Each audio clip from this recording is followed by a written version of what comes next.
ಇದೊಂದು ಹೇಯ ಕೃತ್ಯ. ನಾವು ಕರ್ನಾಟಕದಲ್ಲಿ, ನಾವು ಪಾಕಿಸ್ತಾನದಲ್ಲಿದ್ದೀರಾ, ಕರ್ನಾಟಕದಲ್ಲಿದ್ದೀರಾ ಅನ್ನೋ ಭ್ರಮೆಯನ್ನ ಇಡೀ ರಾಜ್ಯದಲ್ಲಿ ಇವತ್ತು ಮೂಡ್ತಾ ಇದೆ. ಕಳೆದ 2 ವರ್ಷದಿಂದಲೂ ಇದೇ ರೀತಿಯ ಘಟನೆಗಳು ನಡೀತಾ ಇದೆ.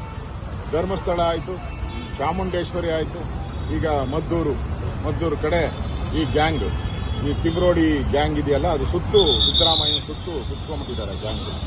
ಈಗ ಈ ಘಟನೆಗೆ ನೇರ ಕಾರಣ ಪೊಲೀಸರಲ್ಲ.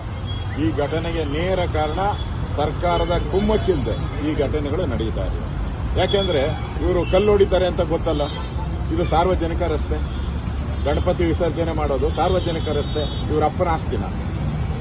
ನಾವು ಟ್ಯಾಕ್ಸ್ ಕೊಟ್ಟಿರೋದು, ಕರ್ನಾಟಕದ ಜನ, ನಾವು ಟ್ಯಾಕ್ಸ್ ಪೇಯರ್ಸ್, ನಮ್ಮ ರಸ್ತೆ ಅದು. ಅಲ್ಲಿ ಒಂದು ರಿಸರ್ವ್ ವ್ಯಾನ್ ಇಟ್ಟಿದ್ರೆ ಇವ್ರ ಯೋಗ್ಯತೆಗೆ ಇವತ್ತು ಸಾವಿರಾರು ಜನ ಪೊಲೀಸರನ್ನ ಹಾಕೋ ಅವಶ್ಯಕತೆ ಇತ್ತ? ಲಾಠಿ ಚಾರ್ಜ್ ಮಾಡೋ ಅವಶ್ಯಕತೆ ಇತ್ತ? ಆಸ್ಪತ್ರೆಗಳಲ್ಲಿ ಅಡ್ಮಿಟ್ ಆಗುವಂತ ಅವಶ್ಯಕತೆ ಇತ್ತ? ಅಲ್ಲಿ ಜನ ಬೀದಿಗಿಳಿದು ಪ್ರತಿಭಟನೆ ಮಾಡಿ ಏನಿದು ಮಿನಿ ಪಾಕಿಸ್ತಾನ ಆಗುದಿದೆಯಾ ಅಂತ ಮಾಧ್ಯಮದ ಮುಂದೆ ಹೇಳುವಂತ ಒಂದು ಪರಿಸ್ಥಿತಿ ಬರ್ತಾ ಇತ್ತ? ನಿಮ್ಮ ಹಿಂದೂಗಳ ಮೇಲೆ ಮಾತ್ರ ಲಾಠಿ ಚಾರ್ಜ್. ಯಾರು ದುಷ್ಕರ್ಮಿಗಳಿದ್ದಾರಲ್ಲೋ ಅವ್ರಿಗೆ ಯಾಕೆ ಬಡ್ದಿಲ್ಲ? ಕಲ್ಲೊಸ್ದವ್ರಿಗೆ ಗಲಾಟೆ ಮಾಡಿದವ್ರಿಗೆ ಯಾಕೆ ಬಡ್ದಿಲ್ಲ ನೀವು? ಅವ್ರ ಮೇಲೆ ಯಾಕೆ ಕ್ರಮ ತೆಗೆದುಕೊಂಡಿಲ್ಲ? ಈ ತರ ಗೂಂಡಾಗಳು ಮಸೀದಿಗಳಲ್ಲಿರ್ತಾರೆ ಅಂತ ಜ್ಞಾನ ಬೇಡವಾ ನಿಮಗೆ? ಎಲ್ಲ ಪಾಕಿಸ್ತಾನ ಜಿಂದಾಬಾದ್ ಅಂತ ಕೂಗೋರ್ಗೆ ವಿಧಾನಸೌಧದಲ್ಲೇ ಸರ್ಕಾರ ಏನು ಮಾಡಿಲ್ಲ.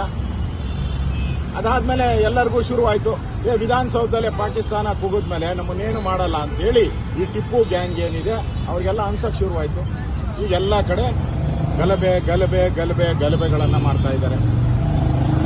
ಮಂಡ್ಯದಲ್ಲಿ, ಮೈಸೂರಲ್ಲಿ ಒಂದು ಸ್ಕೆಚ್ ಮಾಡ್ಕೊಂಬಿಟ್ಟಿದ್ದಾರೆ. ಏನಾದರೂ ಮಾಡಿ ಇಲ್ಲಿ ನಾವು ಹಿಂದೂಗಳಿಗೆ ಟಾರ್ಗೆಟ್ ಮಾಡಬೇಕು ಅಂತ ಮಾಡಿದ್ದಾರೆ.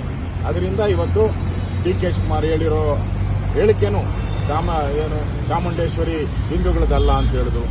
ಸಿದ್ದರಾಮಯ್ಯ SIT ತನಿಖೆ ಕೊಟ್ಟು ಧರ್ಮಸ್ಥಳದಲ್ಲಿ ನುಗ್ಗಿಸ್ರಿ ಅಂತ ಹೇಳಿದ್ರು. ಇದು ಒಂದೊಂದೇ ಘಟನೆಗಳನ್ನ ನೋಡ್ತಾ ಇದ್ರೆ ಕಳೆದ 2 ವರ್ಷದಲ್ಲಿ ಹಿಂದೂಗಳು ಯಾವ ರೀತಿ ಇಲ್ಲಿ 2ನೇ ದರ್ಜೆಯ ಒಂದು ರೀತಿ ಪ್ರಜೆಗಳಾಗೋಗ್ಬಿಟ್ಟಿದ್ದಾರೆ. ಒಂಥರ ವಿಚಿತ್ರ ಅನಿಸ್ತದೆ. ಈ ಸರ್ಕಾರ ಬದುಕಿದೆಯಾ ಸತ್ತಿದೆಯಾ? ಓಟ್ಗೋಸ್ಕರ ದೇಶನೇ ಮಾರ್ಬಿಡ್ಬೇಕಾ ಇವರು? ಮಾತಾಡಿದ್ರೆ ಸಂವಿಧಾನದ ಪುಸ್ತಕ ಹಿಡ್ಕೊಂತಾರೆ. ಇದೇನಾ ಸಂವಿಧಾನನ ನೀವು?